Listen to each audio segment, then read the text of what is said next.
You're gonna have a unique ID. Nobody's gonna be able to steal your money. Your money's all digital now. Yeah, technically they could track everything about your life. So when you look at somebody, your glasses can say how often they eat at this restaurant and everything. So is the solution to just allow the trolls, allow corporate trolls, and hope that people are smart enough to realize Well, that's called free speech, Joe. they're being fucked with?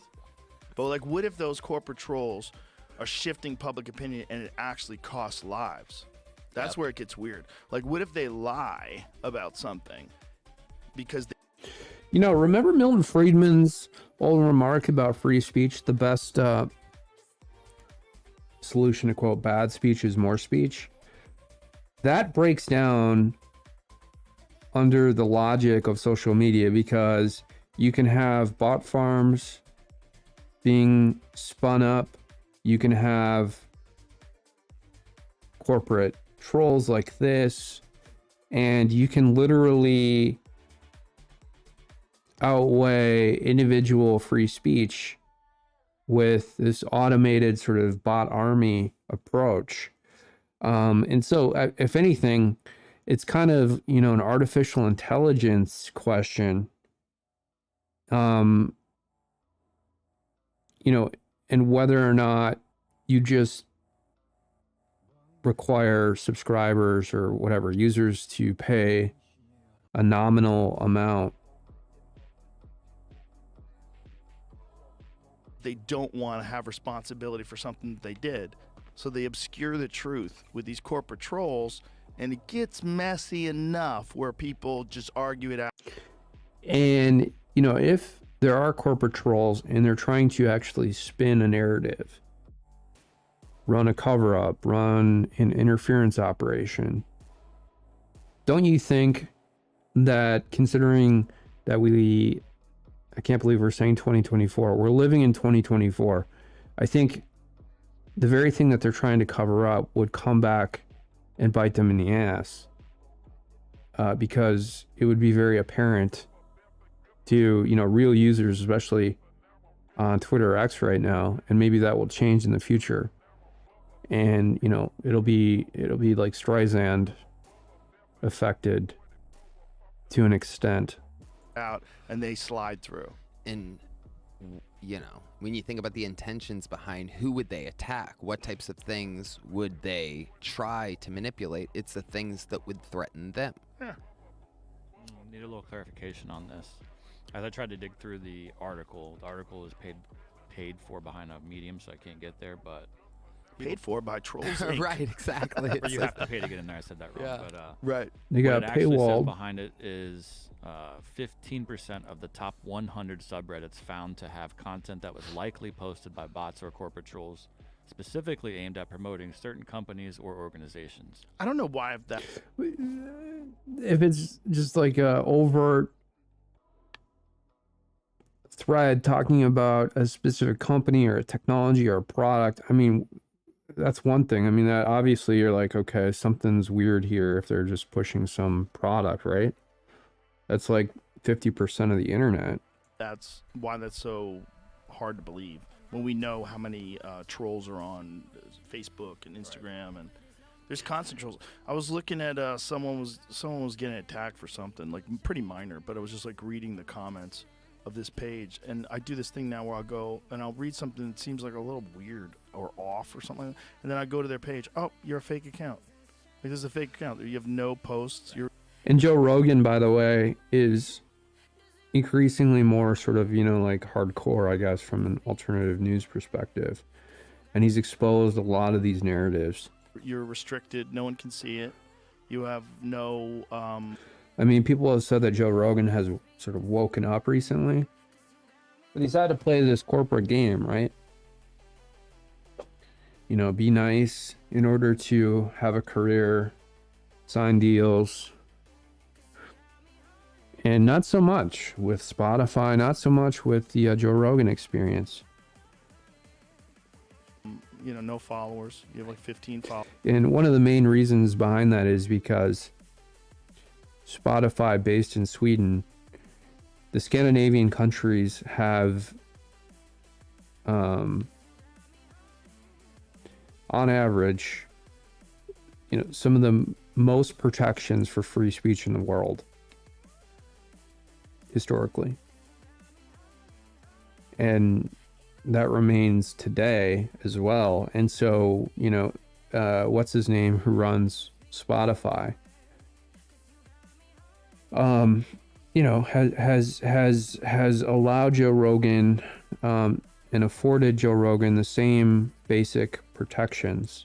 So it's basically a Scandinavian version of free speech.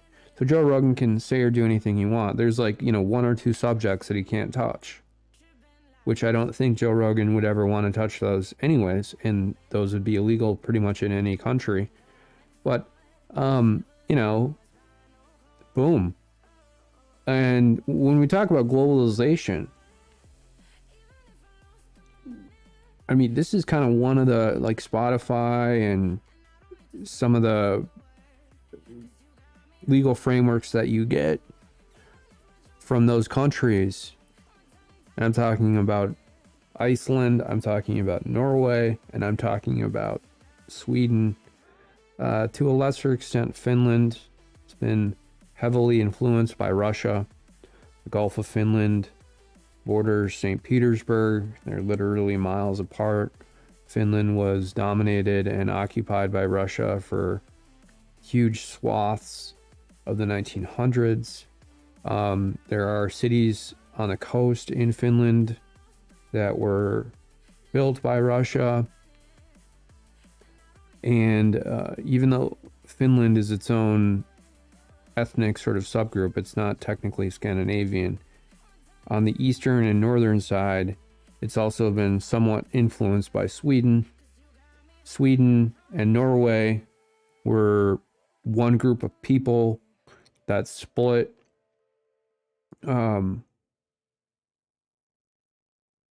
into basically like two certain, I wouldn't even say tribes. It was just a geographical split based on the location 700 years ago. And so they're extremely similar.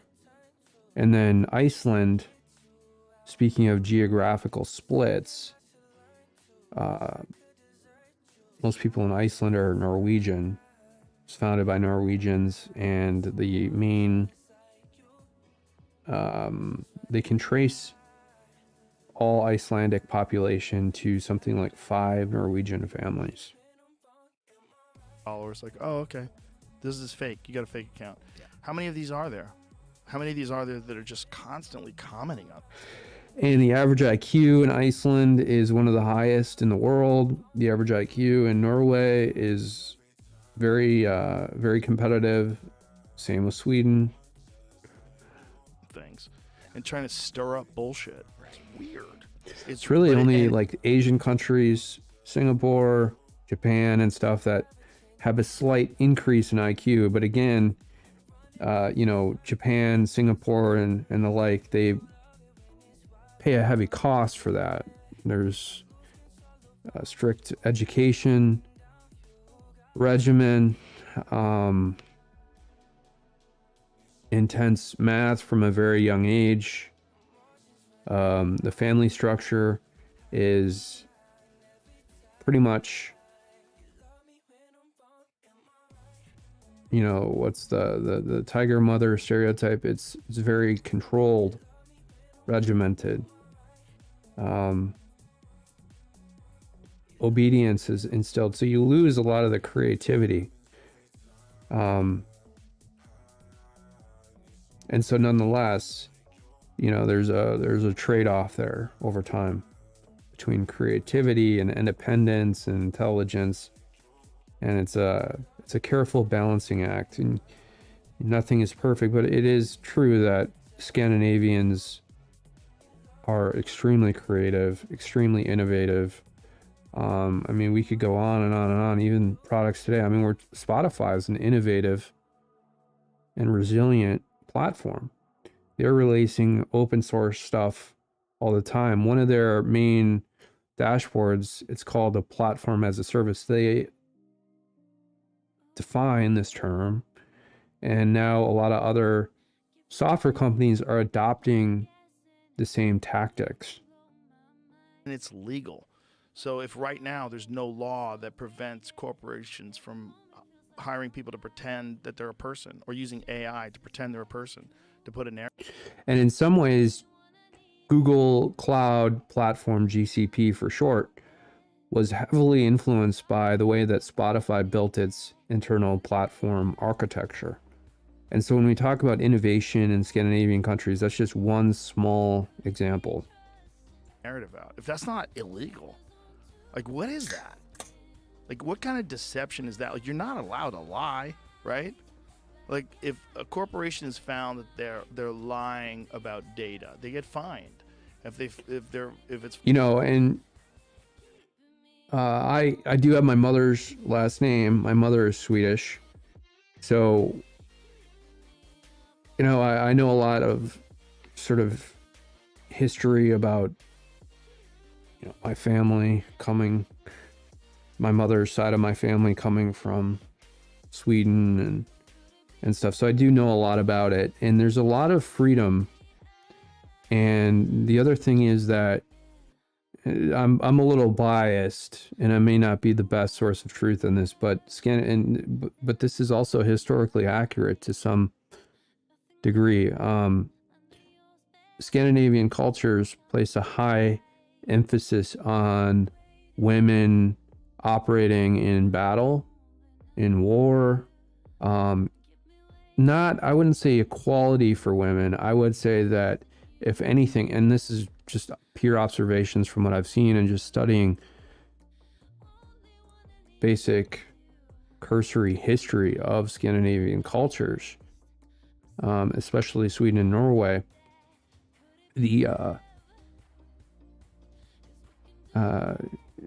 the entire idea is to treat women as not equal, but more or less, and this is maybe Western society, slightly better than men.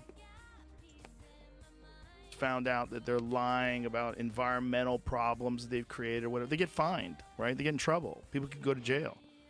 But if you could just have like a bunch of people constantly lying for you, or if it's AI, have AI constantly lying for you, obscuring the truth, publishing misleading papers. Right. AI could just start publishing papers. AI is already publishing papers, Joe.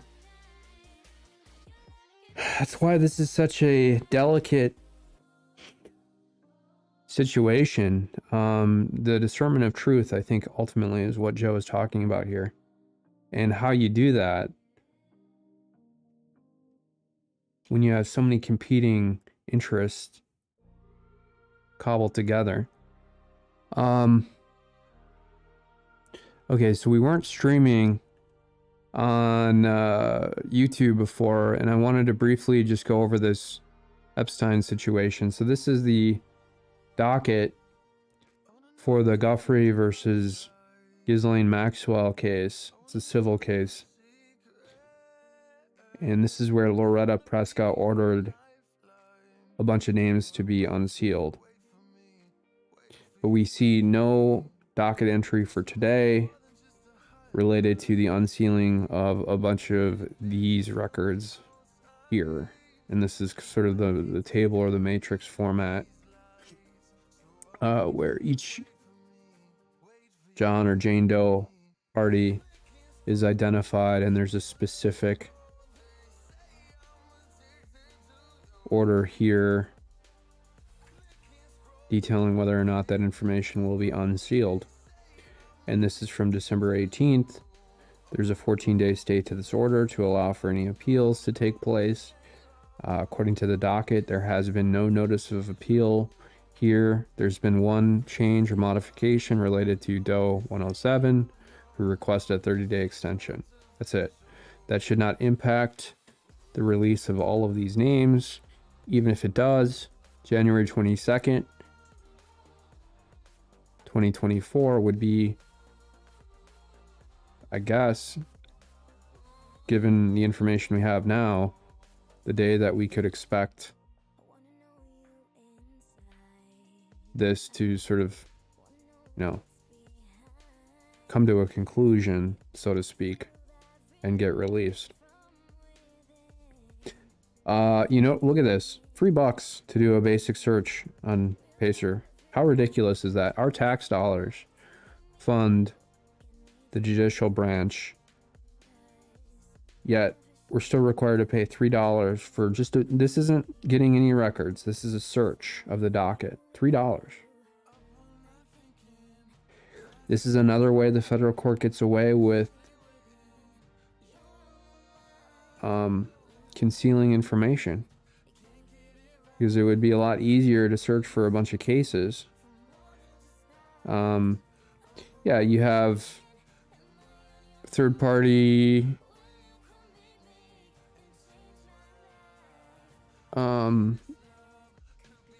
websites that report a lot of this and show dockets and stuff, but yeah, anyways. Okay, another switching gears into a tweet from Doge designer about population collapse being the biggest threat to civilization. And we have kind of a breakdown, a bullet point approach to a bunch of issues around the world. I think Elon Musk tweeted this out earlier today. I'm unclear, but I saw this and I thought it was interesting because it was kind of like all over the place when I opened my stream. And we were just talking about Jenna Griswold in Colorado, Sheena Bellows in Maine, and how these childless secretaries of state, who are, I think Sheena Bellows technically is part of Gen X or whatever, but she's kind of on the cusp, I think, of being a millennial. Nonetheless, why are these secretaries of state and these women who hold these powerful positions in government not wanting to have children? What kind of men are they marrying? What are the men seeing in them? Why are so many millennial women that I'm seeing, and even more Generation Z women, wanting to reach their 40s without having children in this country? And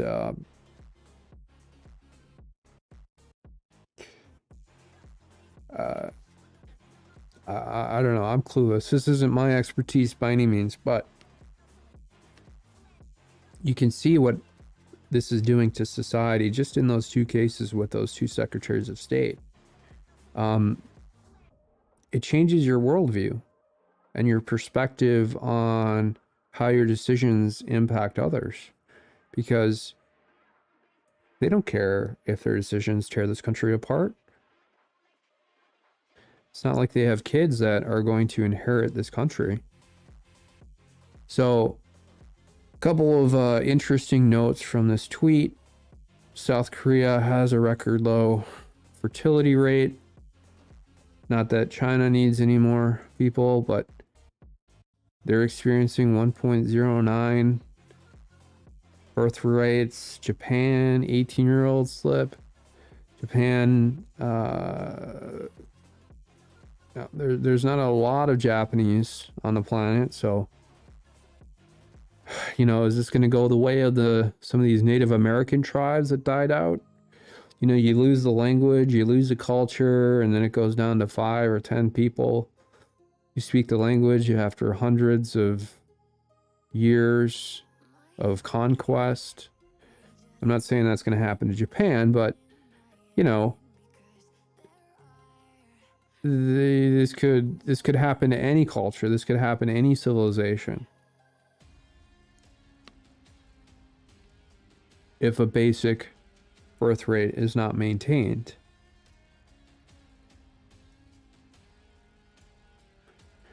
And it's very interesting that these Asian countries, and now China is kind of the oddball, right? Because it has 1 billion people, but I don't know the numbers of South Korea. I do know that there's not a ton of people in Japan. I don't know the population of Singapore, but I'm thinking that it's kind of on par with Japan. similar to Vietnam. I mean, I don't know the numbers, but I'm thinking it's kind of on par with Singapore or Japan. There's a lot of Vietnamese, but it's not like China. And the stereotypes about Asians, of course, is that just there's a lot of Asians and families are pretty large. So it's surprising when you see some of this information.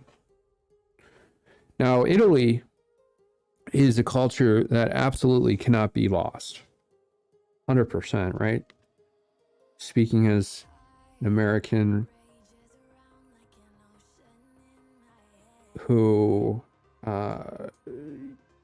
like 98%, well, it's getting less and less every day. 90% of Americans who come from, European ethnic roots, Italy is a country and a culture that could never be replaced. And so with this low birth rate, and the Italian women are like unbelievably attractive. So I just don't understand why Italian women are choosing not to have children. It's not like they're anything like American women who are overweight. By the time they reach 40, a lot of them are extremely unattractive, malicious people, difficult to deal with. So it's, I don't know. Netherlands, another culture that could never be lost. The Dutch women, incredibly hot. Don't get it. Don't understand it.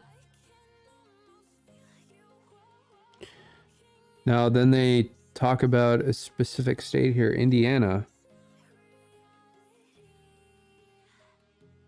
dropping from 14.1 births to 11.7.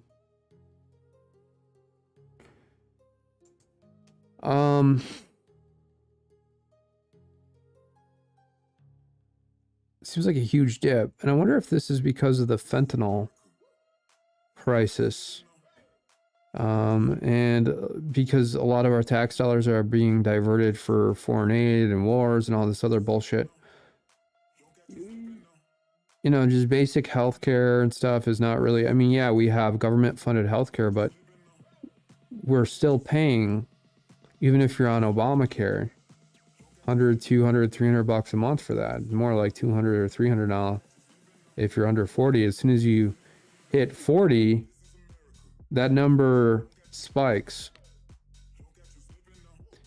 And with the billions and trillions of dollars we spend on all these wars, funding countries like Ukraine, you think that money would be better used to inject into this country and pay for some of the problems that are being created that are reducing the birth rate in the United States. And, Indiana is ravished by the drug epidemic. When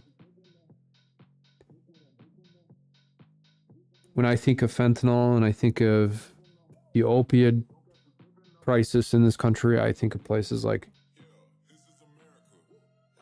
Indianapolis. I think of Indiana in a rural perspective. I think of Ohio, Chicago, but really, I don't know what to say.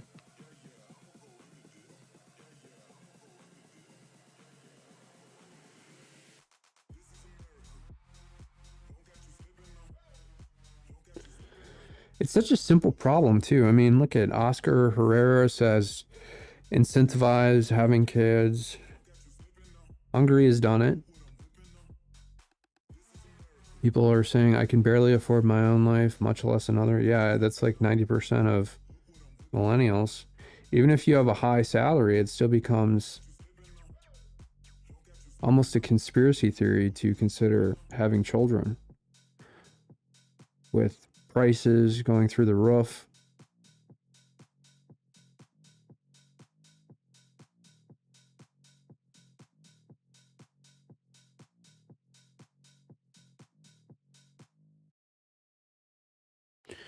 The indoctrination operation taking place in schools needs to stop.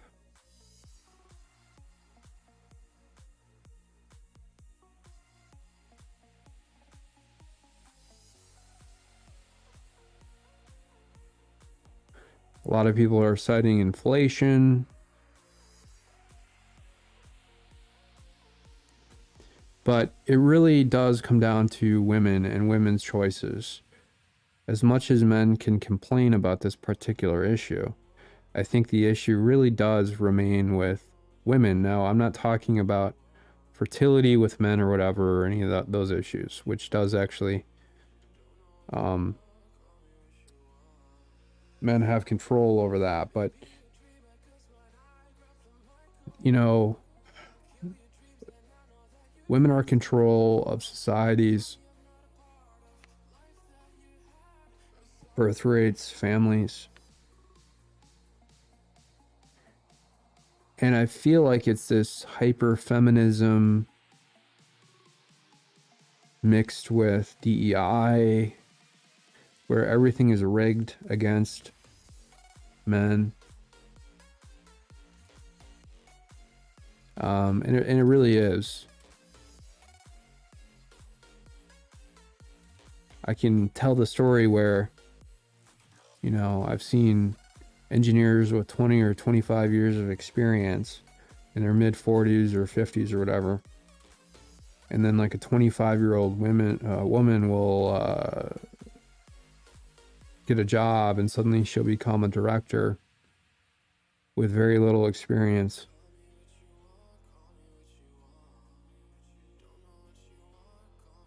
I've seen that happen multiple times, especially at some of the Fortune 500 companies in Minnesota. United Healthcare is well known for that tactic. It's because they don't care about men.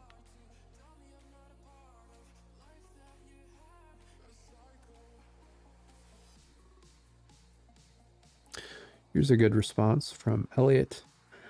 It's true. I'm 29 and most of my friends who are all around the same age as me don't have kids or just one. Back in the old days, the boomers and Gen Xers would have had like 5 kids minimum. Well, I don't know about Gen Xers. I don't think so. Baby boomers for sure. I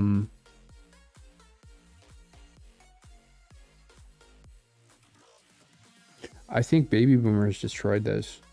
I mean, they've really... Baby boomers as a generation has pilfered this country. Absolutely destroyed it.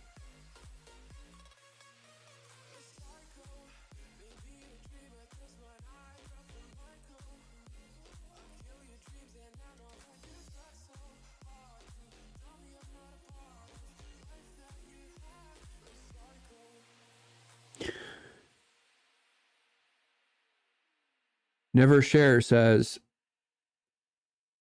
I'm in Indiana, and you very rarely see a pregnant woman or babies. It's weird. There's less and less gatherings or things to do for kids.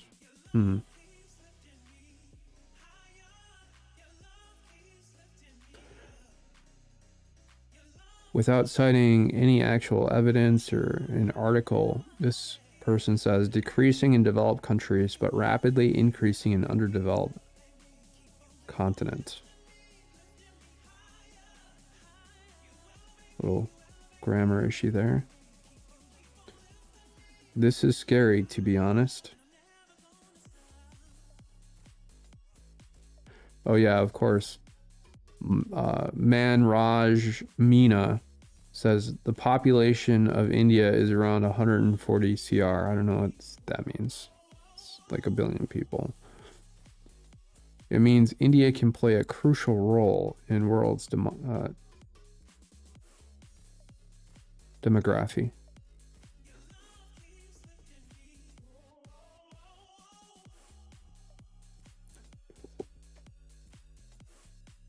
I gotta zoom the text here. I can't. I'm 40. I mean, I've always actually had bad eyes, so I can't blame my age. I got glasses when I was like 12, 13. but I've been legally blind for a while.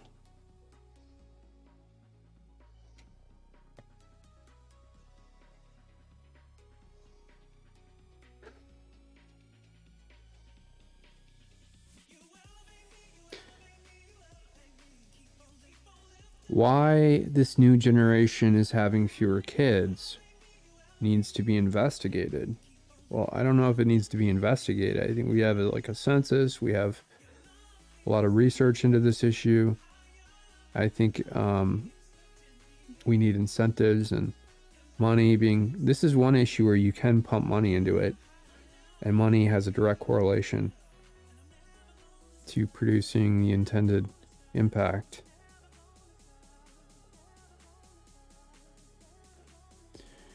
Well, this narrative has crumbled, Belinda Coleman, but they will tell you otherwise, that we are overcrowded. This man-made food shortage will be their sticking point. I didn't know we had a food shortage, but food prices are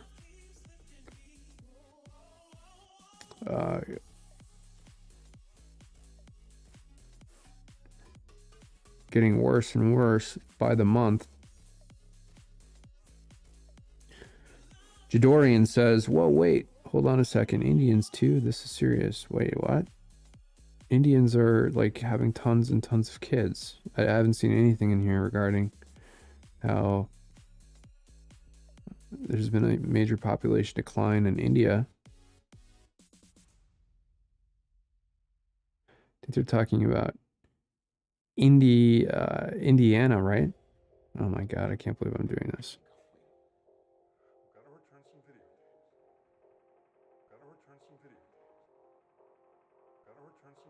Yeah, Indiana.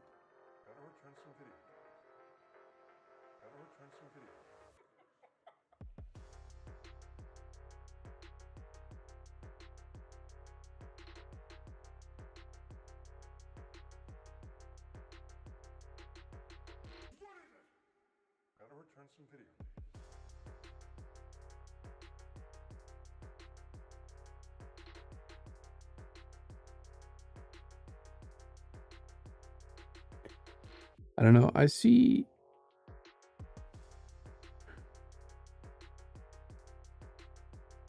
I mean, the indoctrination is mostly directed towards women.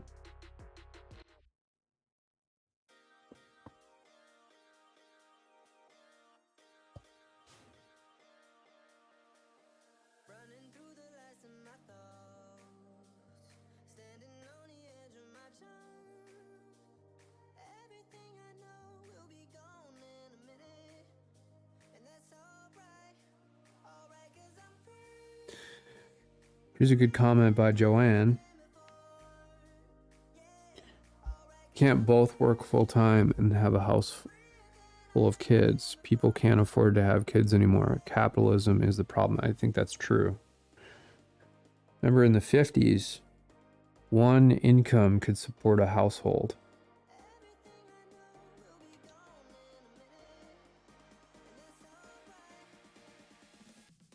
This move for, quote, equality, which isn't equality in any way, I think is part of this brainwashing psyop.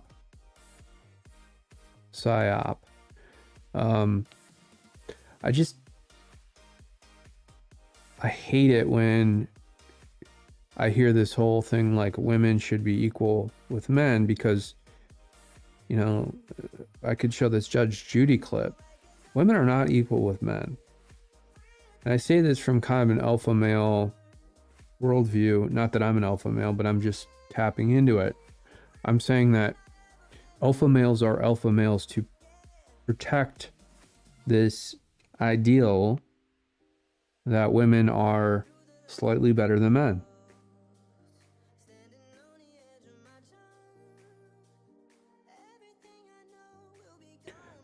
And from a spiritual or religious view, maybe that's not true. But I think it's important for men to have some of that view Otherwise, we wouldn't have civilization. Men do things because they want to provide and help, protect, and give to women. And that's another reason why men really don't play much into this whole population program. Because women make these decisions and men do not. And that's why, I mean, I feel a little bit uncomfortable talking about it. And I talk about it from a male worldview. And I don't think, I'm just telling you from what I've seen, I don't think the indoctrination has been directed towards men at all. I think it's been purely directed towards women. And men, if they've received any of it, it's just a byproduct of the hyperfeminism, the society that we live in. The residue of this indoctrination that they've picked up and observed. Now, you know, you can argue with some men, you know, depending on the person, they might like a stress-free life, not having a family. But when the rubber meets the road, easily 90% of men would have kids if it means having a stable family life and being able to,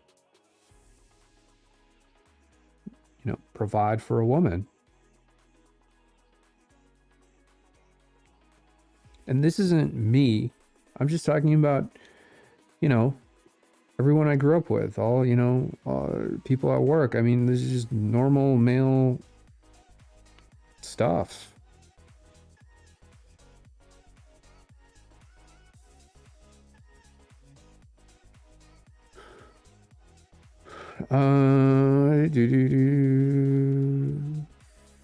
The passport hodler. The propaganda supporting the opposite narrative has been pretty strong. I'm glad to see the truth is finally getting out.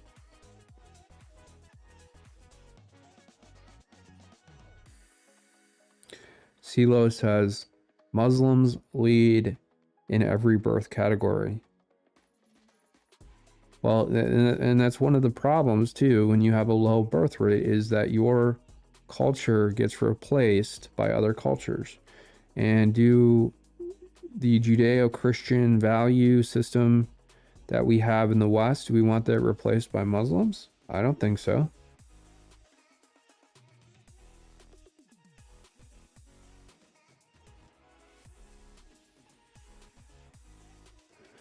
Darren raises an interesting point. Gosh, are we on path for the Handmaid's Tale? Now, I don't know that much about the Handmaid's Tale, but it's, I guess, I guess what he's referring to is the idea that the patriarchy is in charge or something, and that women defer to men. I think it's the opposite. Now, again, I think this harkens back to the idea that women make all family decisions when it comes down to it. The only individuals who can choose to have children are women. Men give most of their income to women in one way or another in marriages and long-term relationships.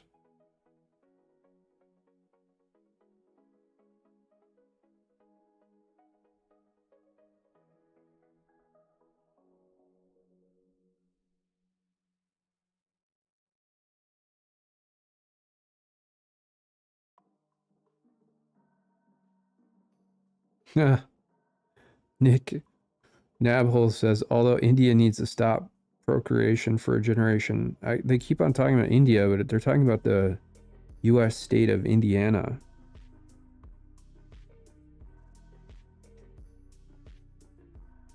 Huh.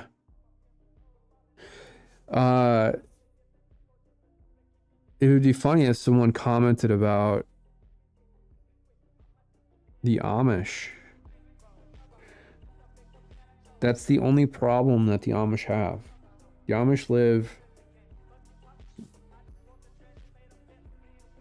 such an insulated life,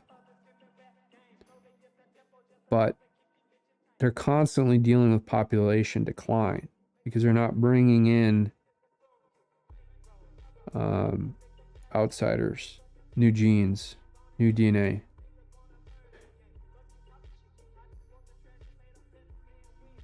And the Amish have had to build incentive structures into their insulated culture in order to mitigate some of the problems that stem from not having enough children to maintain their culture.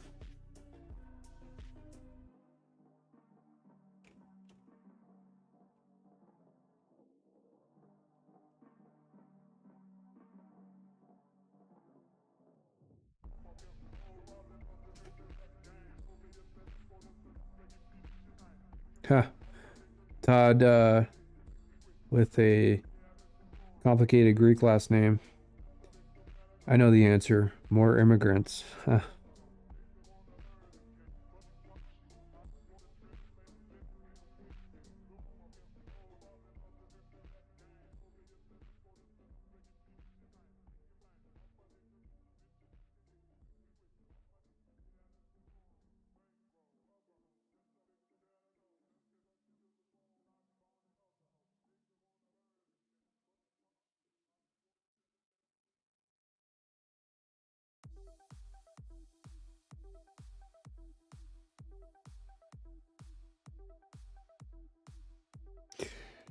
Okay, yeah, Greg Ramsey raises an interesting point.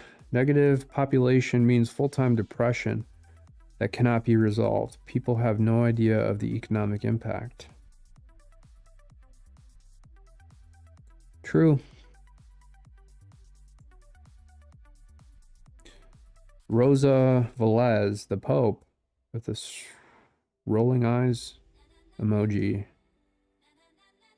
I wish I could translate this. I'm gonna actually do that.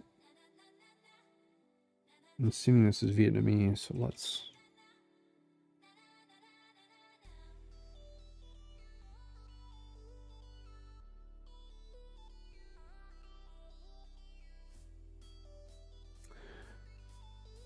She said, I feel worried about the current population decline.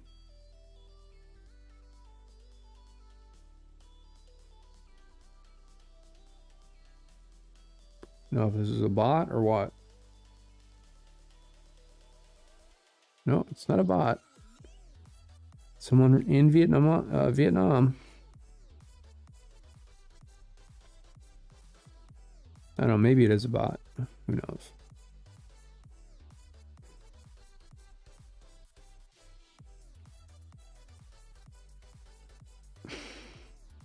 Economic conditions are definitely a contributing factor to this. So a lot of the men are citing the economy when it comes to this, which is interesting.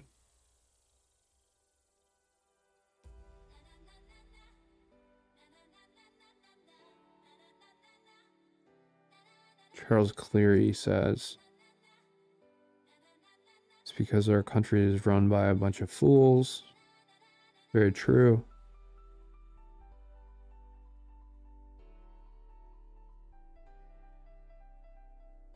Dr. Sarat Adaki talking about some bullshit, but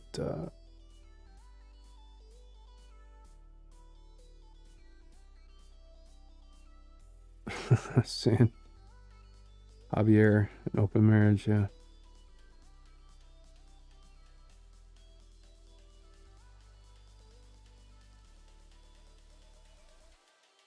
Oh, wow. Very interesting. This comment is that Muslims, as a percentage, by the year 2050, would grow 73%.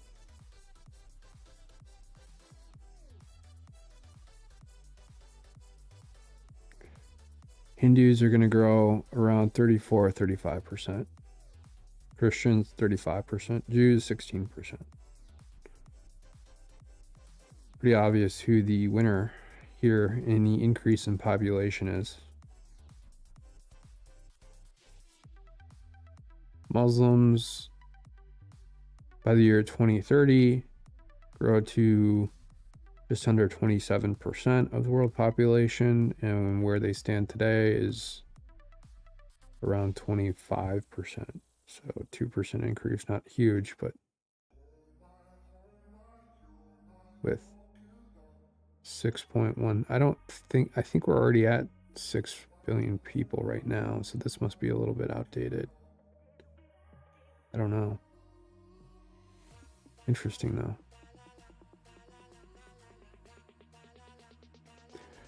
Hans de Skipper says white erasure is more than demographics.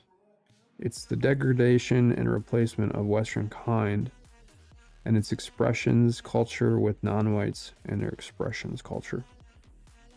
I don't know what he means by expressions, but okay.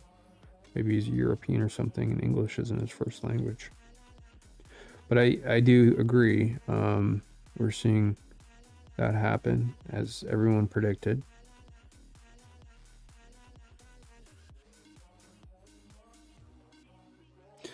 Good point by REB. Take a look around us. Do you blame us for not having kids? Yeah, exactly. Is it child abuse to bring a child into a world where, you know, everything is falling apart? And if it's not falling apart, you're part of the group that's highly oppressed through no or minimal fault of your own. You know, again, I talk about this generally like every stream. I've been accused of every single crime in the book, A through Z, for simply posting First Amendment exercise on the internet. And this has been happening for 10 years. I've never done any drugs in my life. I've never smoked. I've barely drank in college. I haven't drank in many, many years. I've stayed focused in life. I've always worked diligently. And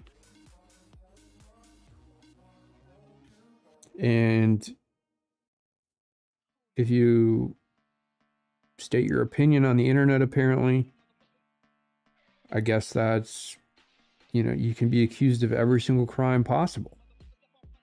That's my life. Now, and you go into these kangaroo court hearings and they'll issue a gag order on you just because you're a white male for no other reason. No other reason.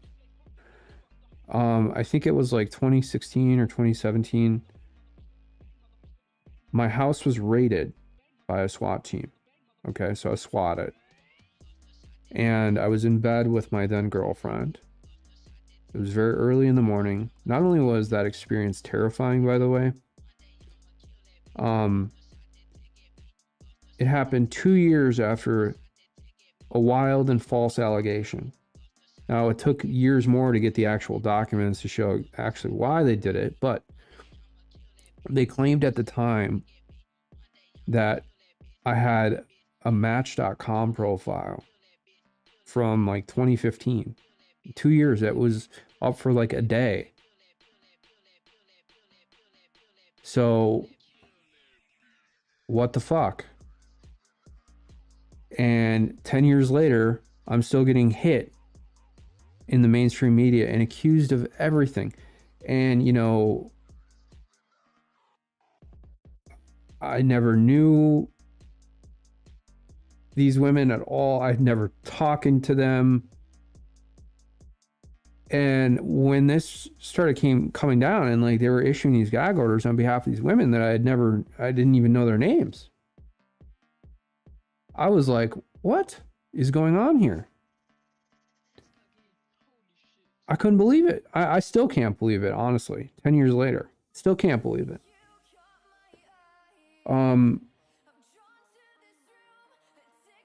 you know, and I tell this story too, where I grew up in this city called Burnsville in Minnesota, and Ted Anderson, who runs the Genesis Broadcast Network, who originally signed Alex Jones from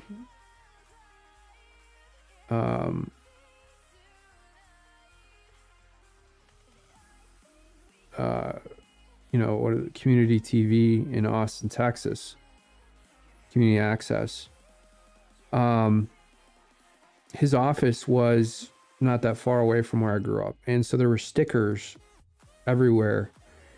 I want to say it was like 99 or 2001, kind of in that period. My brother had a bunch of archives up, and I remember him watching some InfoWars back in the day on Prison Planet, or it was like an archive, and he had kind of introduced me to this. And I want to say it was like around 2001, maybe 2000. So I could, you know, there were stickers around. I liked it, but I didn't ever think. I think that we would live in that kind of world. You know, and you're young. I was in high school, so you know I had other things to do. But man, it is wild what has played out. And when this really started to happen to me, I mean, I don't even know what to say, and I got to be really careful about what I say. I probably said too much already, but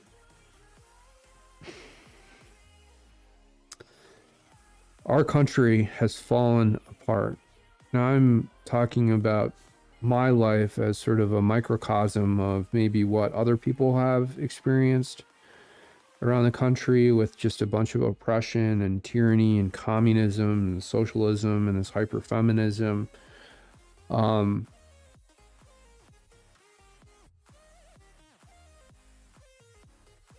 I think it takes away some of the power that we have, because again, most men want, you know, want women to be kind of above men in many ways, and that's what gives men the power to be alpha. And that's been taken away from men. You know, men have to be equal. What?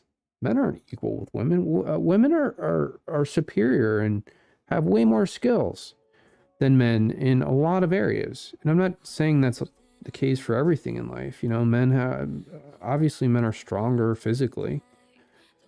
Very clear. You know, men have more ability to focus for long periods of time, analytics, stuff like that. But those are like very small range abilities compared with the wide range of abilities that women have, generally speaking. I'm not talking about everybody. I'm not trying to generalize, but at the same time, I mean, this hyper-feminism has destroyed Western civilization right now, because it's really on the verge, I think, of going over the edge. All this talk of helping immigrants, everybody loves helping immigrants. Everybody does. I haven't seen anybody who doesn't like doing that on an individual level, but it can't be weaponized where we can't even take care of ourselves because we're taking care of other people. The first person that you have to take care of is yourself. You have to meet your needs first before you can meet the needs of anyone else.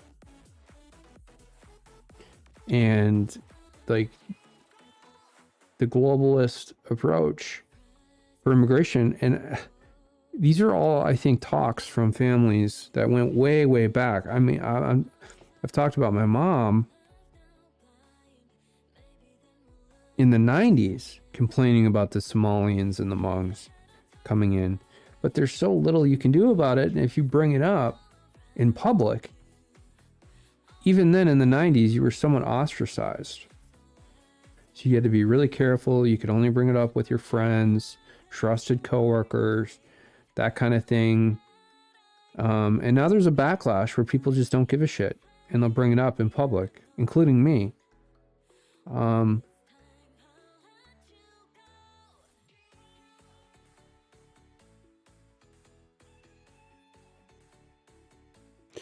Okay, so Brandon, who's trolling, says this is fake news. These numbers come from studies and a bunch of research. And you literally can't cite any studies that say the opposite. So Brandon is trolling. He's not being honest.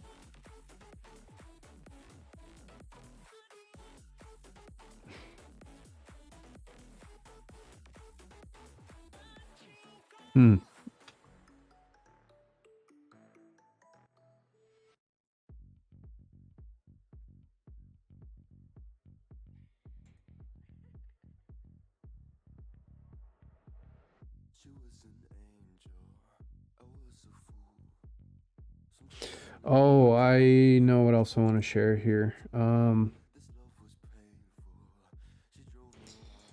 Just want to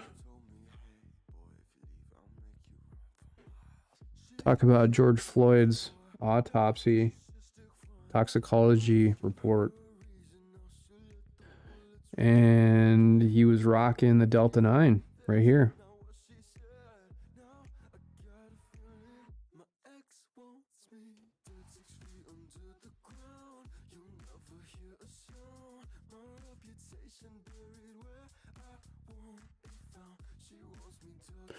A lot of meth in his system.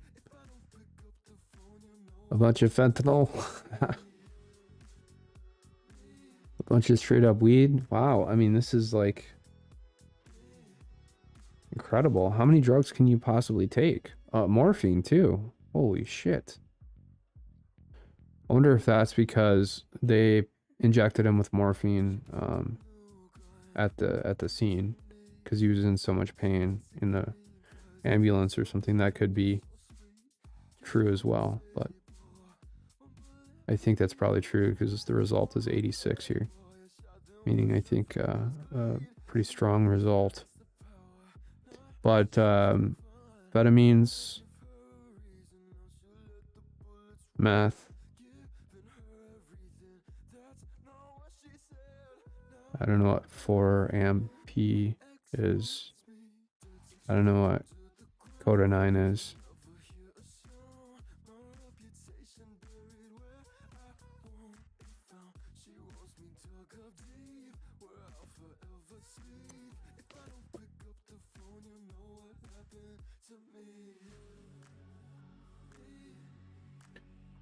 This report was issued a couple days after he was brought in on the 31st of 2020, 31st of May.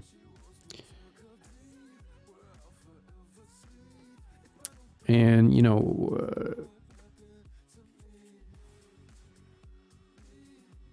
it says confidential up here. Why wasn't this allowed to be admitted as evidence at trial? Why wasn't Derek Chauvin able to raise this issue? And more importantly, I think, why didn't Eric Nelson laser in on this stuff right here and smash this shit in Judge Cahill's face at trial and been like, this case should have been dismissed the moment that it was filed. George Floyd died because of a drug overdose. All right?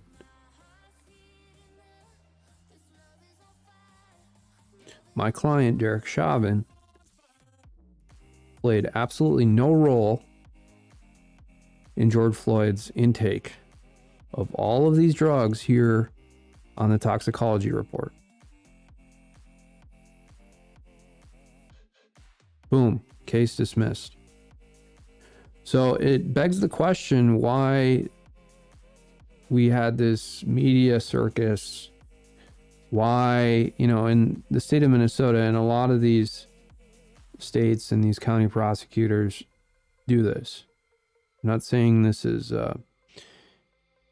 only an issue in Minnesota by any means, but these radical left-wing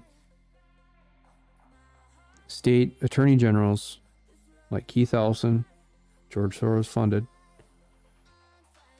had usurped the power of the county prosecutor in Hennepin County.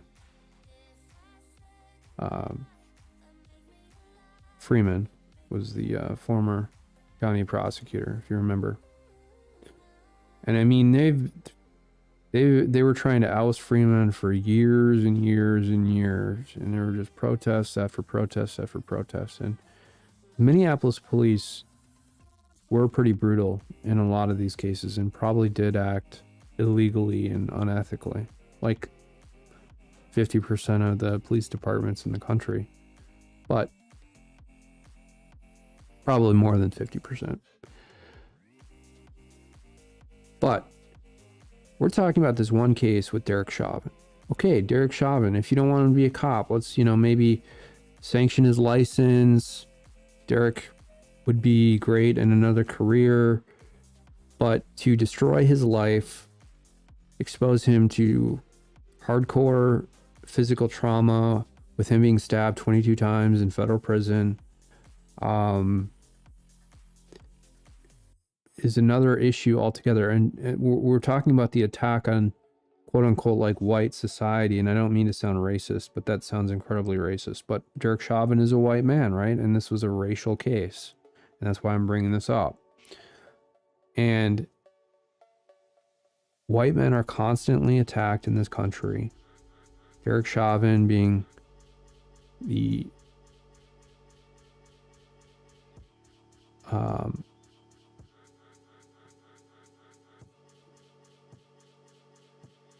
I don't want to say test case, but the model, I think, for a lot of this with this racial social justice crap. And look, I mean, he had 22 complaints filed against him for excessive force through a couple, like 10 or 15 years as a cop.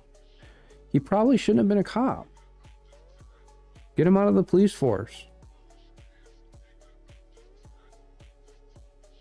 He was mid-career anyways. He's probably tired of being a cop. It would have been great to put him in a different role.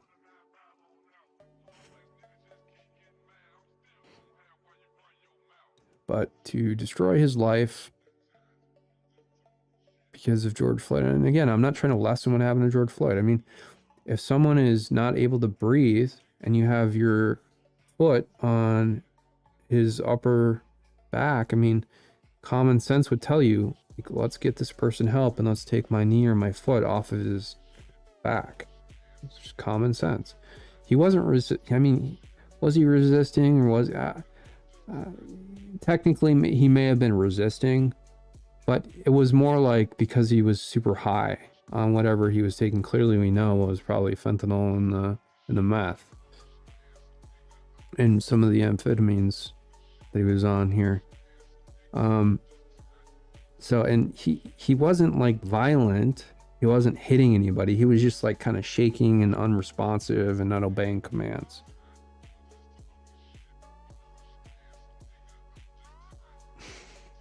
I don't know.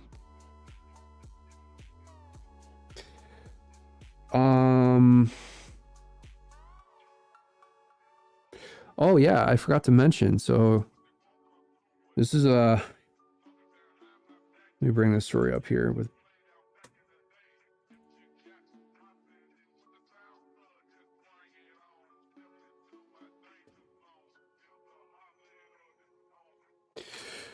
I wonder how Bill Ackman feels that Claudine Gay was ousted as the president of Harvard University.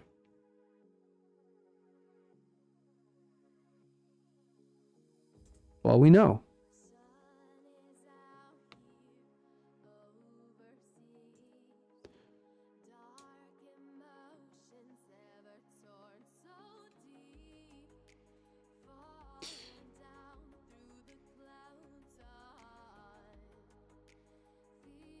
I find it hard to understand how one could conclude that Claudine Gay should have remained president of Harvard. Well, she's gone now.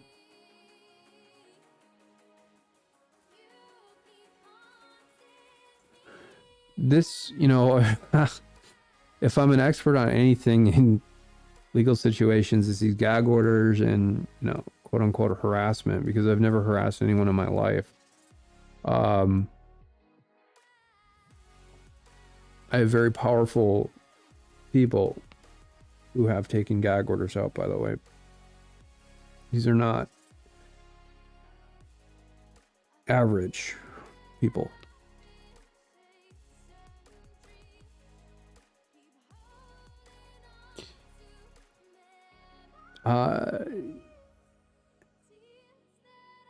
Did they blow their answers out of proportion in that hearing where they said that some of the statements directed at students at Harvard or MIT or the University of Pennsylvania were not harassment?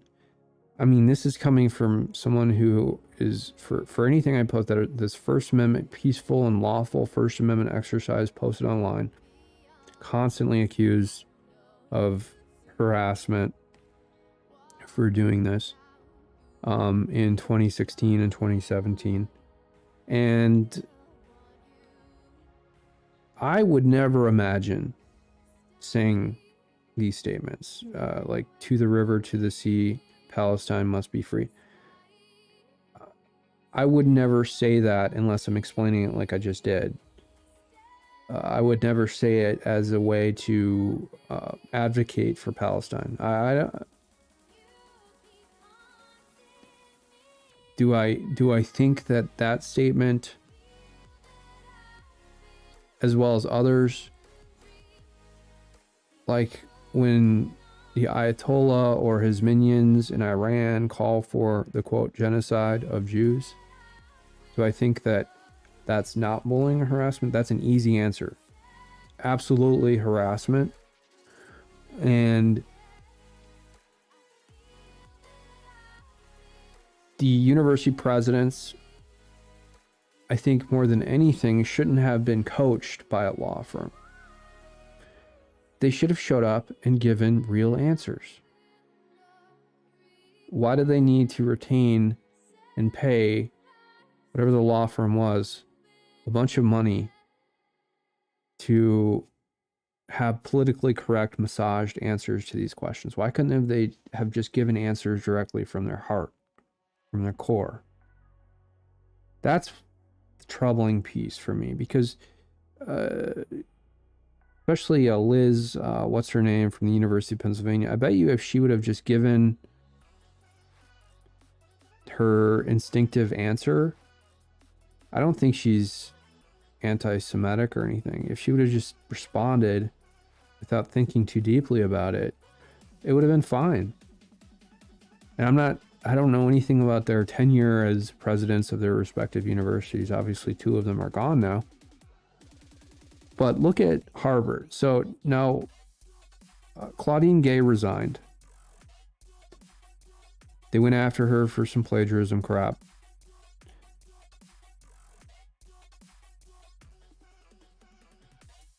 They bought out, I don't know if they bought out her contract. She's getting paid about $1 million a year. I think it's $900,000 a year. So giving this woman $900,000 a year for however long the contract lasts for, maybe 5 years, to do nothing. Maybe stay on as a professor there. I mean, I've watched a bunch of Claudine Gay stuff. She is a very skilled communicator. She gives really good speeches. She's paying attention to detail. I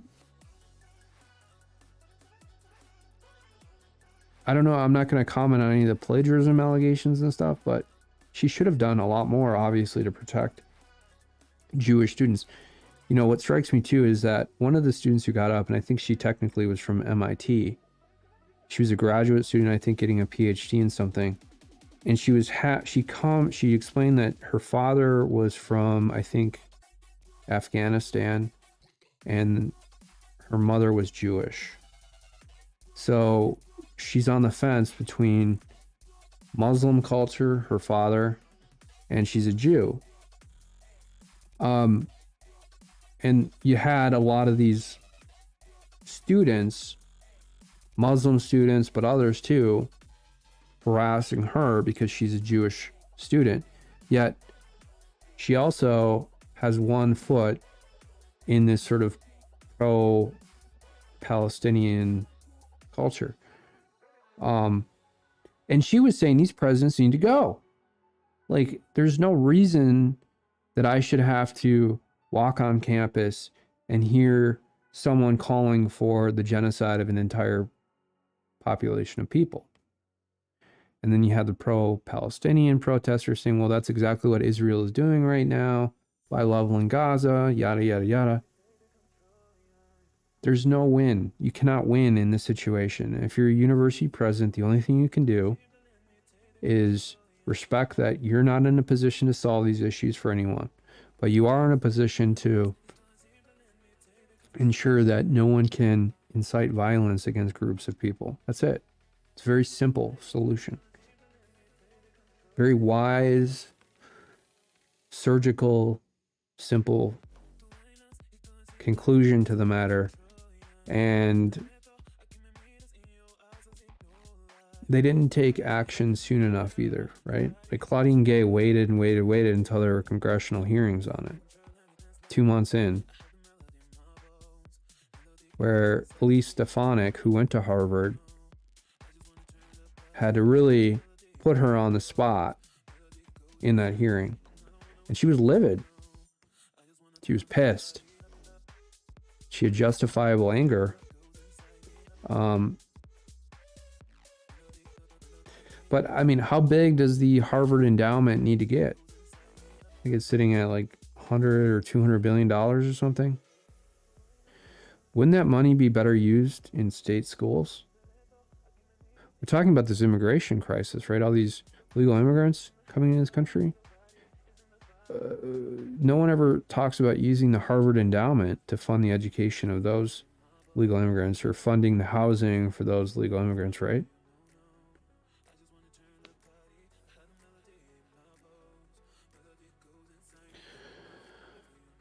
So, yeah, Bill Ackman called up a bunch of his hedge fund buddies and spearheaded the campaign to withhold endowment funds. Not that Harvard needs any more money. And probably is more responsible for Claudine Gay resigning than even Elise Stefanik.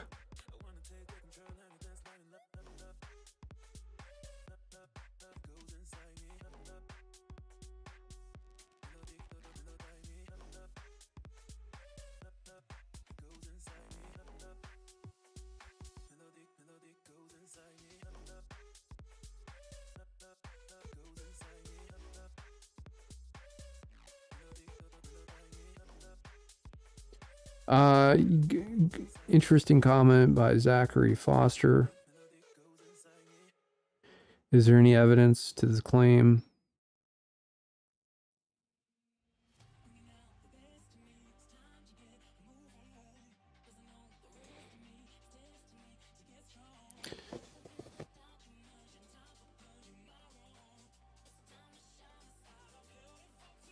Oh, so important point, I think, by Glenn Greenwald. He's saying he's not seeing much evidence of it. I think that's a good point. Where is it? Where is all this supposed evidence? I mean, I've seen some of it. There has been some at the University of Wisconsin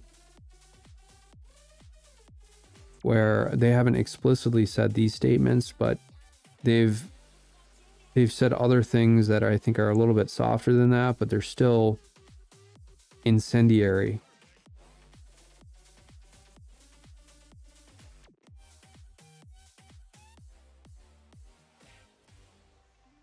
Okay, so interesting by Matthew Tower, saying that a lot of this is hysteria.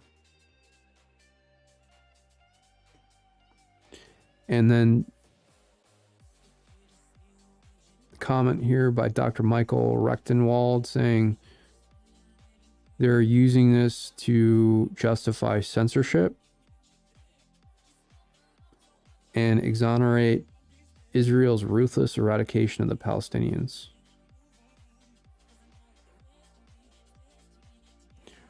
I'll give you that. It has been kind of ruthless. And I think everybody's seen a lot of these war videos, and God, I mean, my eyes tear up every time I see one, and I just pray and I pray and I pray and I pray. I mean, like, I have prayed more about seeing coming across. My eyes are tearing up now. I can't talk about it. I mean, but it's a no-win situation. Seeing the videos of some of the Gazans impacted by the war, and seeing some of the Israelis too, obviously, but you're seeing more of the videos of these innocent civilians seemingly in Gaza being impacted by some of these strikes. And the Israeli hostages, which you're not seeing because they're being held, is equally as bad, but they're hyped up in a different sort of way. It's almost like they're hyped up by the mainstream media. None of it's good. None of it's good.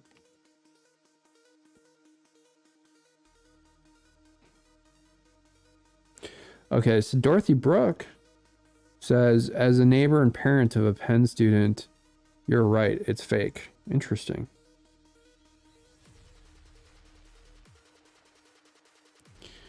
There's a lot of this fake news crap going around these days.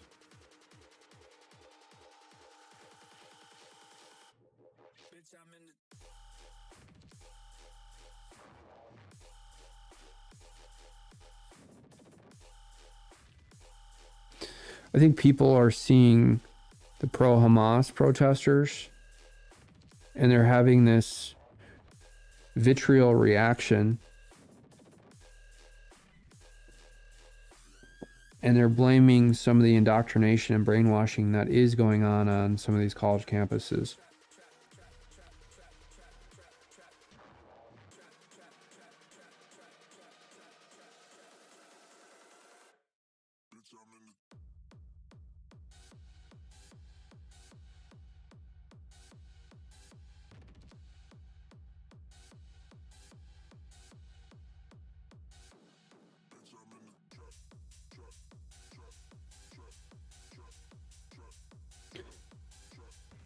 Okay. The pro-Palestinian protests over here near Minneapolis have shut down major thoroughfares. And they've reminded me a lot of the George Floyd protests, which were massive in scale and sparked global outrage.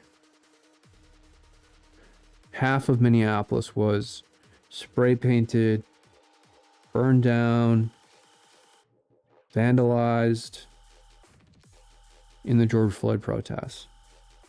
And the police response, at least to some of these pro-Palestinian people who are going on 94 and shutting down like the Lowry Tunnel. Lowry Tunnel is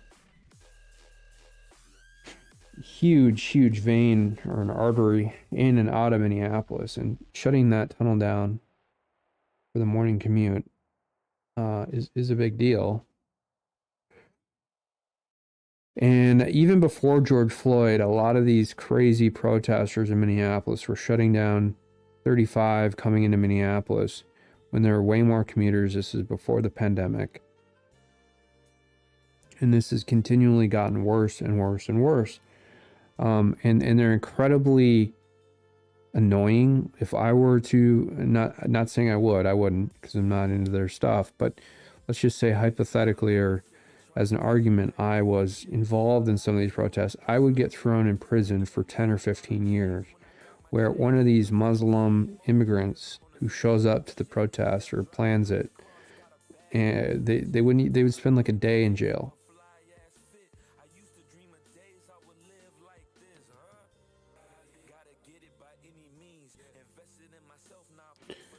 So it doesn't help the cause when you have that kind of wild protesting going on, especially when they're not citizens or they weren't naturally born here. I mean, it's one thing to advocate for the Palestinians and some of the Gazans impacted by this, and there's appropriate avenues to do that, but they're not taking those avenues. They're deliberately trying to negatively impact and at times even potentially cause people health problems by blocking traffic.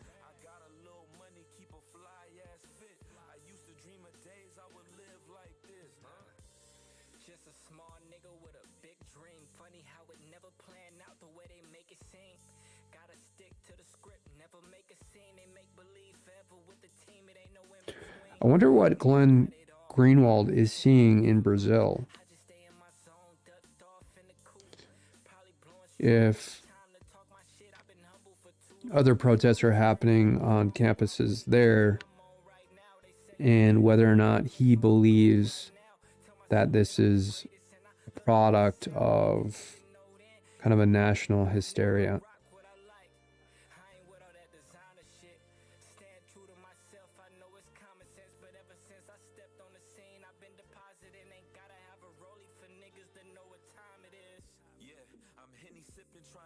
Mob hysteria. Where are the videos?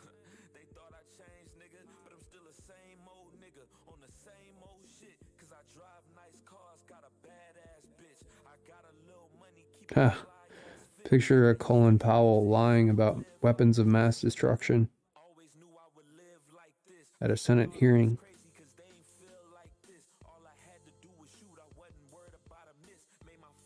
Remember back in the day, I did a report on Colin Powell when I was in high school. And I can almost remember giving up and giving a speech about it. I was really nervous, but the speech actually went really well because I was in 10th or 11th grade at the time. And, you know, I think Colin Powell was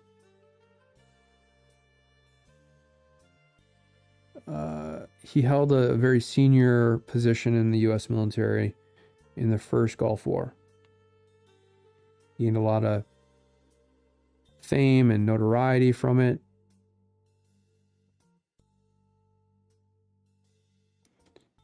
He was like the CENTCOM general or something.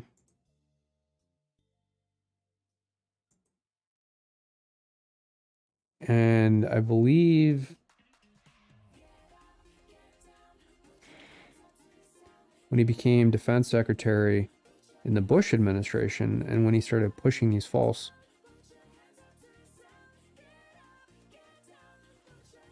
narrative lines to Congress,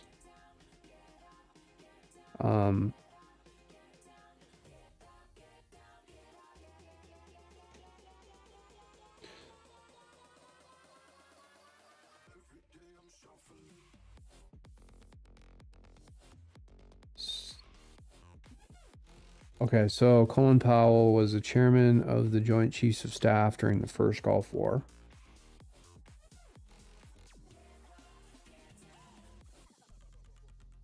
And then during the Bush administration, he was the Secretary of State. Okay. And Donald Rumsfeld was the Secretary of Defense. That's right. Okay.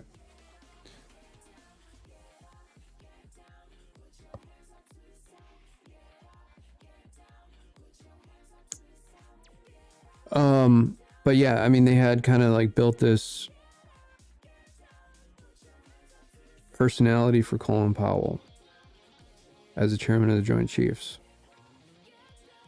Oh, first black man, chairman of the Joint Chiefs kind of narrative thing.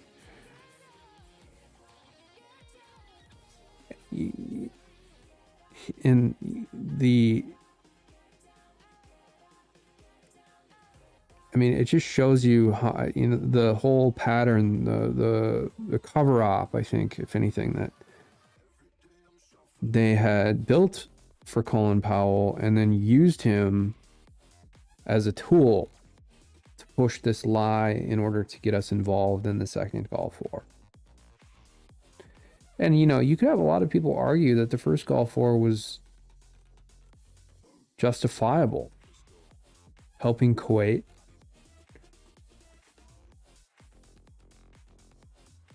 defend itself against an Iraqi invasion.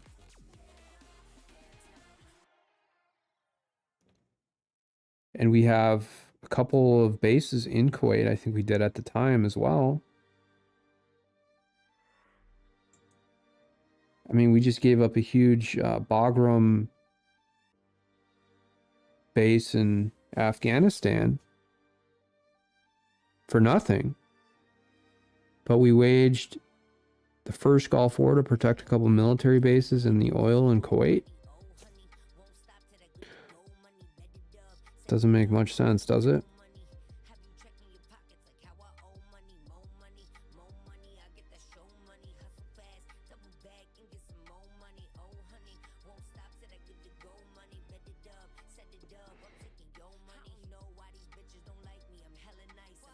Oh, here we go. Here's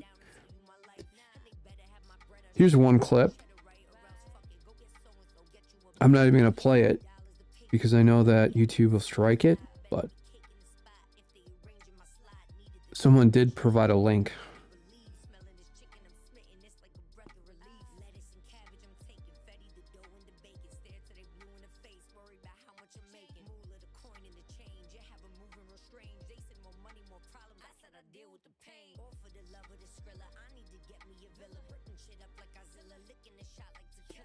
I don't know. I think the world is just falling apart. I don't think there's any conspiracy theory behind any of this.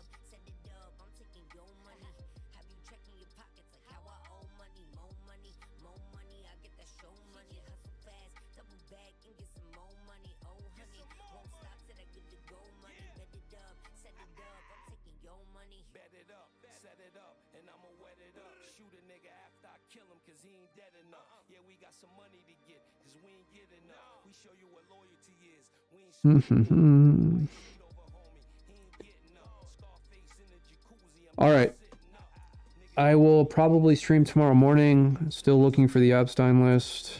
Who knows? I mean, again, a lot of this information has been released, but I'm sure there's a few new things that come out from it. I think they're trying to interfere with the election again by releasing this strategically. Who knows?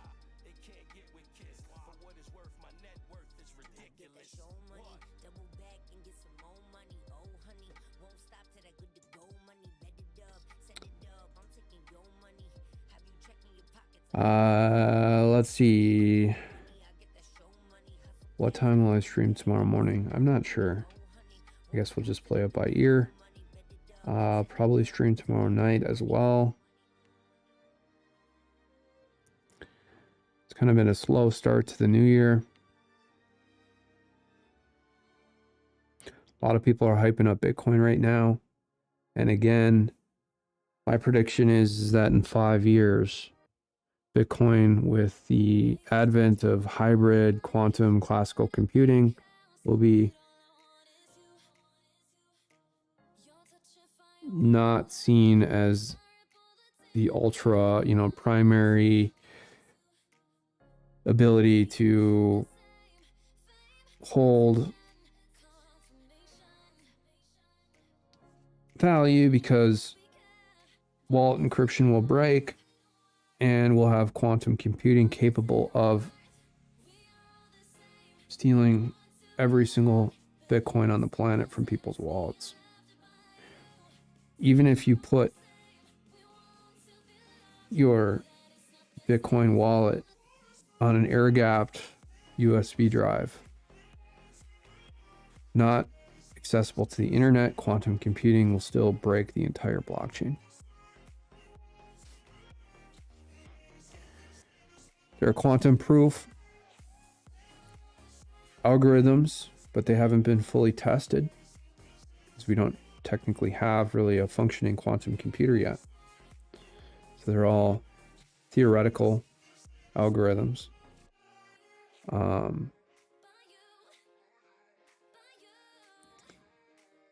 Shor's algorithm has been primitively validated by hybrid, very primitive quantum computing architecture, hybrid classical computing systems. So we know that this will happen. And again, what I think that I'm getting to is that diversification of assets and having physical commodities in your hand, I think is probably the easiest way to deal with the problem. And whenever people are fleeing war, having diamonds or gold that don't weigh that much but are easy to conceal on your body and that are extremely valuable have always been the go-to.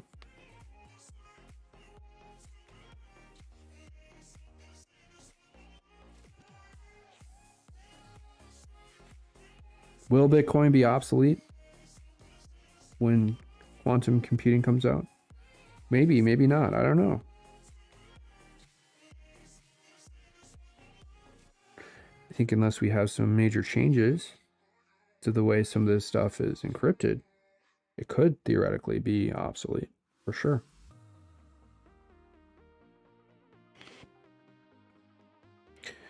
And I don't think people are accurately understanding that. I talk about Max Kaiser, who's down in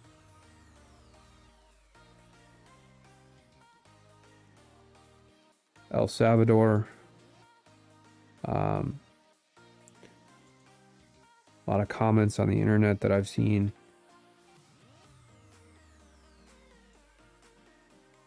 Bitcoin enthusiasts just constantly hyping Bitcoin. And I don't know.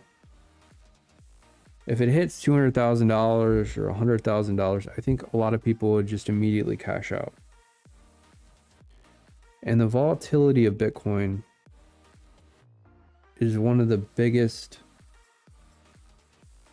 negatives of the entire cryptocurrency thing.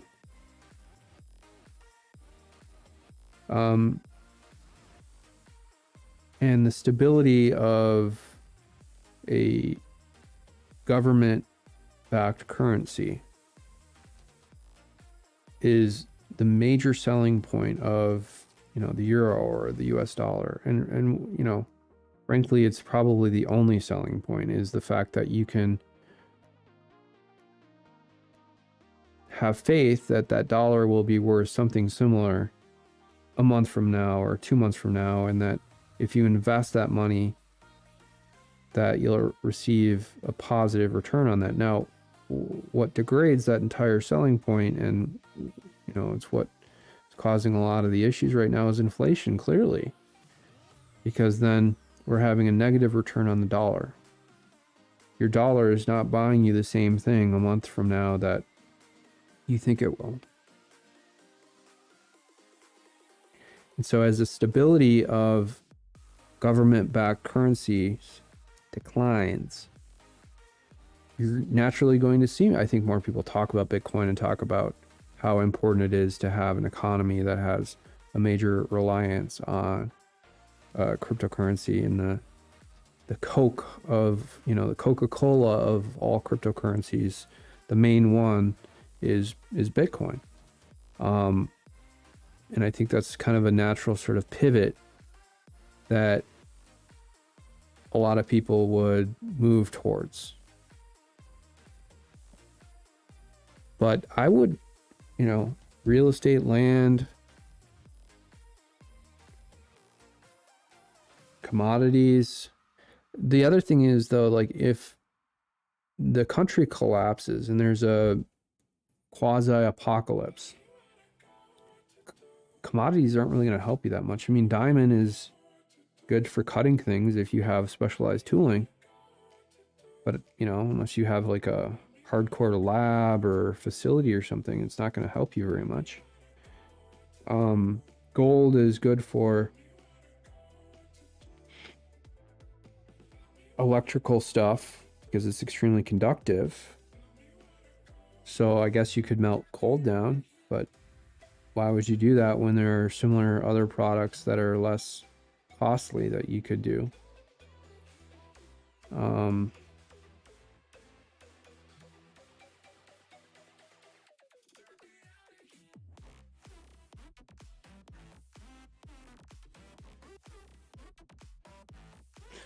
Platinum or silver, no real use case there.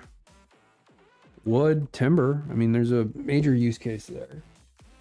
I guess that's kind of a low value commodity, but hard to take wood with you. That's extremely valuable, right? Because it's not something you can really hold in your hand that has much value.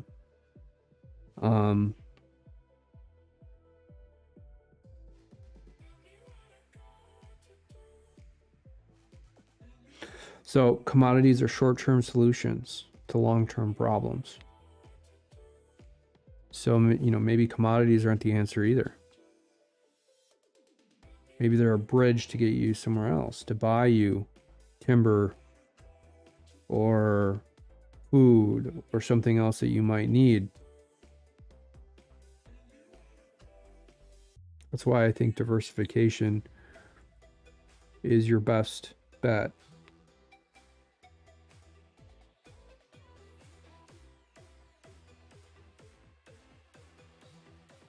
Okay, someone commenting from Australia saying there's been a lot of anti-Semitism on campuses over there.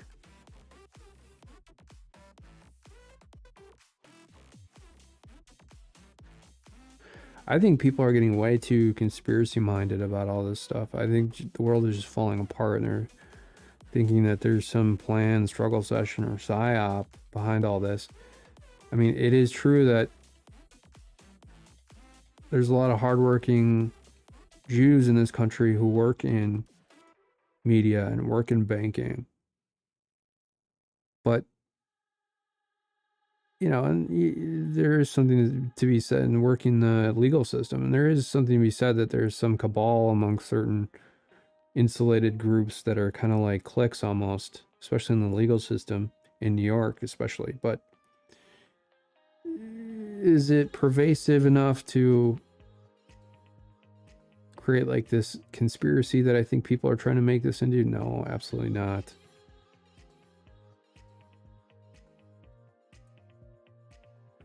I wonder how Bill Ackman feels though. He must be kind of, he must be feeling not like elated, but a sense of accomplishment, I think. And now he's trying to troll Mehdi Hassan. I don't think this is really the right time to do that because Mehdi Hassan was maybe fired by MSNBC. His show was canceled. I think he said some pretty anti-Semitic stuff, like maybe in this clip or other clips. But if you're someone like Bill Ackman, very wealthy, famous, short trader who built Pershing Capital, I don't know if Mehdi Hassan is someone you really want to troll.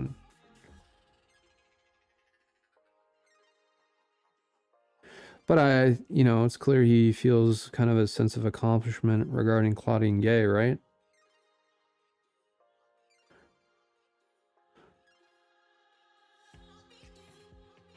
And I think, if anything, right now, you wait a few days, and if you're Bill Ackman, you try and build Claudine Gay up. Like I said, she's a terrific speaker. She's an amazing communicator. And yeah, she plagiarized a bunch of shit. Okay, got it.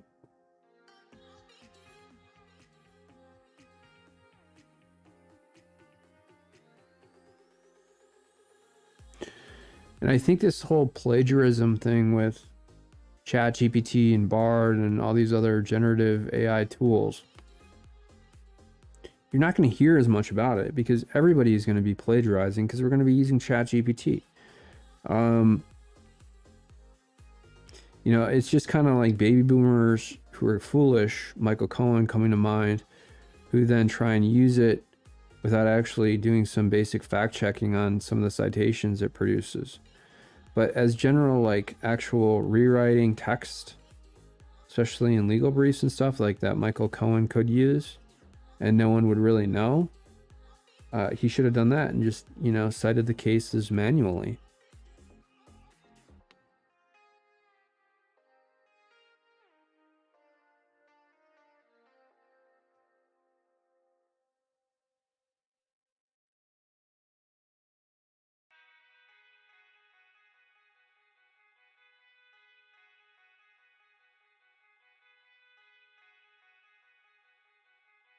And yeah, it is further destroying the mainstream media when Bill Ackman does something like this because their credibility tanks. That they were defending Claudine Gay.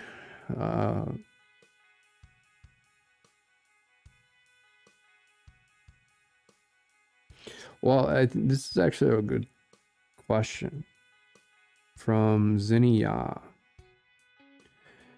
The Harvard board, the board at Harvard, who had installed Claudine Gay, hired her. This shows you how feckless these people are. These boards are probably the biggest problem at these academic institutions and in corporate America. And a lot of these institutions, government agencies have some boards as well. And they're not really in touch with what's going on. And I think you could say that easily about Harvard's board. Why are most of these boards composed of individuals who are generally in their 80s and they're ultra wealthy, or they'll have a token citizen that they'll just kind of like put on the board, and it'll be like an older Hispanic or a black woman or something, and it's like a DEI injection. And you know, they never, that's even worse because they never do anything because they're scared to act because they want to be part of the cabal.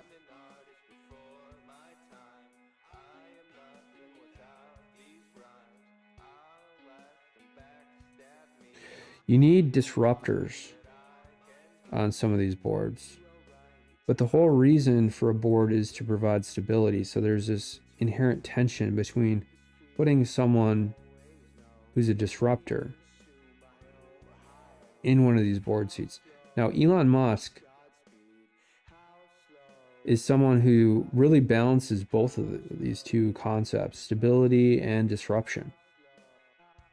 And I'm not saying you put Elon Musk on one of these boards, but I'm saying you put someone who's like Elon Musk on one of these boards, because there is a fine line between stability and disrupting. But you needed someone like that on one of these boards to keep track of what Claudine Gay was doing on a weekly or monthly basis, not trying to micromanage or interfere with her work, but at the same time understand that she was essentially like this DEI stooge who is an incredible speaker and had maximized, I think, that bullying capability that she had, because there were a lot of scholars who came out and talked about how one of the ways that Claudine Gay made a name for herself is by constantly bullying these other scholars in these peer-reviewed papers in various committees and symposiums and other academic related events that she was involved with.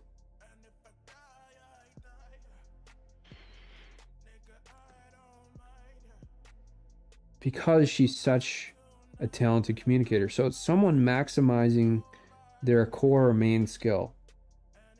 And then maybe, I'm not saying she was, but let's just say like maybe some of her research and her writing ability wasn't on par with her speaking ability. And so she compensated by stealing citations, plagiarizing.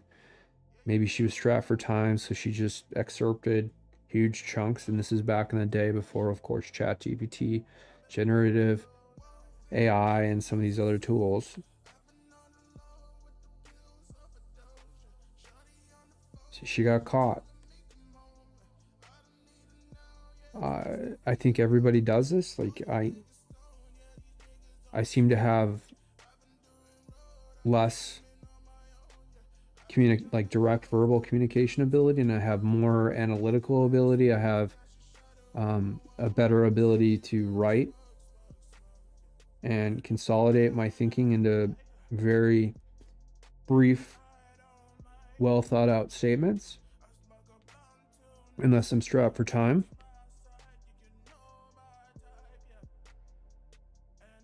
I'm a deep thinker. Even when I try and talk quickly, it's almost like I want to think through every single angle before I say something. So I think everybody has different skills, and it's natural for the human brain to maximize your core skills and pay less attention, I think, to some of the other skills, even though, you know, we're balancing everything. So that's why I always try and write things down first. And that's why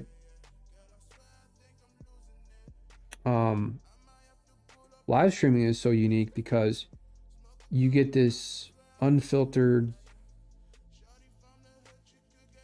stream of consciousness without people being able to really like write things down and censor it. Because if I had, let's say I was giving a presentation, a 10-minute presentation, and I had everything organized, laid out, and I had kind of a good outline, I think it would be way more detailed. I could practice, so it'd be a little bit more polished. But there is something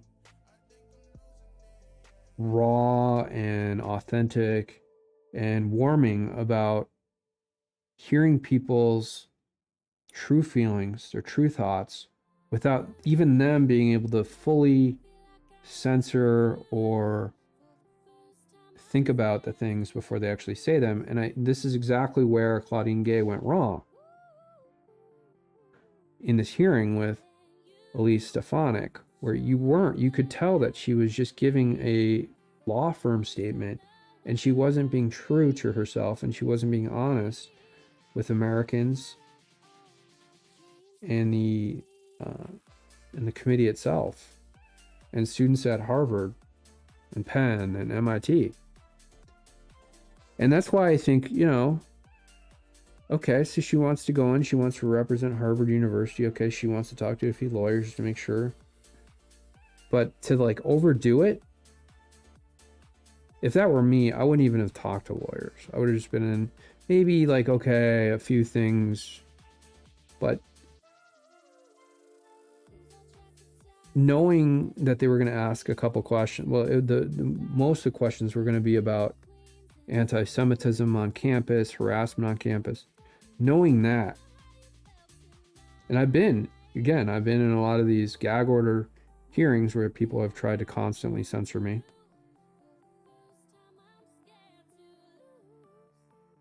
I would never think of overthinking my response to questions. Never. If I was testifying, if I didn't know something, I would say, look, I don't know, but that's it.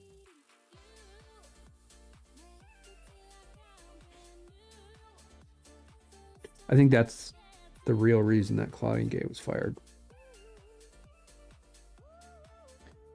Because she wasn't being truthful. I'm not saying truthful in the sense that she was lying. I'm saying that she wasn't being truthful to herself. She was just giving a law firm statement.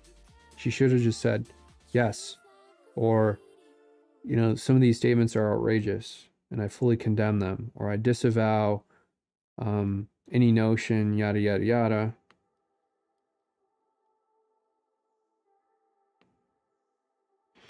But, you know, it's strange too, though, that you have hedge fund managers who commit fraud daily. And I'm not saying that Bill Ackman is doing that. Out of all the hedge fund managers, he's probably on the more ethical side from what I've seen. I know he's made an attempt, I've heard from other people who work in these capacities, that he tries to personally respond to everybody who applies for a position at his hedge fund. And there's been some evidence that he's engaged in unethical activity. Like, for example, if he's shorting a company, he'll put out, and he did this before, back when you could get away with it, negative coverage of some of those companies in order to drive their stock price down and then make money off shorting them, stuff like that. But, you know, people do that on the other side as well too. So he has rightly criticized Warren Buffett. I think he had got on board with this argument that Warren Buffett was pushing Coke and Cherry Coke, because he's a huge shareholder in Coca-Cola, and Frito-Lay, and these products were contributing to the obesity epidemic in this country, which is true. I think that's a good argument to make.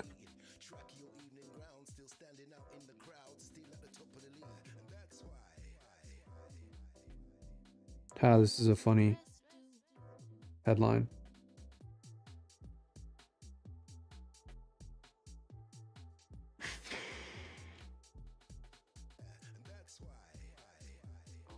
Clearly parody.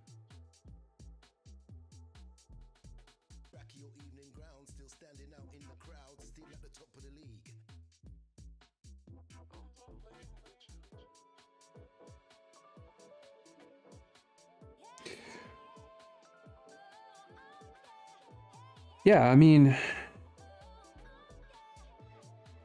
Bill, I think, is heavily influenced by Elon Musk. Elon Musk is taking positions, whether you like them or don't like them. He's telling you what he truly thinks and feels. And that's more than, probably 95% of elites in this country. Not even 95, probably more than 99%. And, Bill Ackman is taking this as an example and doing the same thing, which is great. I think Bill should stream to X. When you talk about people's core skills, Bill's core skill, I don't think, is writing. He's getting, I think, better at releasing some of these statements. Maybe he's learning about X and Twitter and stuff. So maybe I'm wrong about that, but I think Bill's core skill is communication. He's very articulate. Analysis, obviously, is one of his core skills. Building the hedge fund the way that it is, Pershing Square. If I'm saying Pershing Capital. All